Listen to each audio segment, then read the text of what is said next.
मराठवाड्यामधल्या अनेक ठिकाणी भूकंपाचे तीव्र धक्के जाणवले। नांदेड, परभणी आणि हिंगोलीमध्ये सकाळी 6:09 हे भूकंपाचे धक्के जाणवले। भूकंपाची तीव्रता रिश्टर स्केलमध्ये 4.2 एवढी असल्याची माहिती समोर येत आहे। त्यामुळे नागरिकांमध्ये आता भीतीचे वातावरण निर्माण। शिरूरमध्ये अमोल कोल्हे विरुद्ध आढळराव पाटील लढत होणार। अजित पवार गटाकडून आढळराव पाटलांची उमेदवारी जाहीर। बारामती लोकसभेबद्दल देवेंद्र फडणवीस आणि हर्षवर्धन पाटील यांच्यात चर्चा। सर्वच घटक पक्षांनी युतीचा धर्म पाळला पाहिजे, हर्षवर्धन पाटलांची प्रतिक्रिया। पुण्यातील मोठी बागेत महादेव जानकर आणि शरद पवारांमध्ये बैठक। सकारात्मक चर्चा झाल्याची जानकरांची माहिती। जानकर यांना महाविकास आघाडीतून माळ्याची जागा मिळण्याची शक्यता।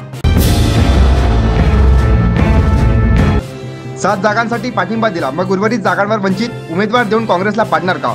वंचितने 7 जागांसाठी काँग्रेसला पाठिंबा दिल्यानंतर संजय राऊतांचा सवाल।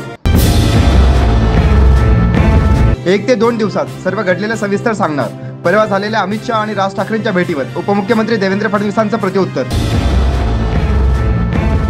वर्धा लोकसभेसाठी इच्छुक असलेले कराडे गुरुजींनी घेतली शरद पवारांची भेट। शरद पवारांसोबत झालेल्या भेटीचा तपशील पॉझिटिव्ह असल्याची कराडे गुरुजींची माहिती। तर लोकसभेसाठी जागा मिळण्याचीही शक्यता।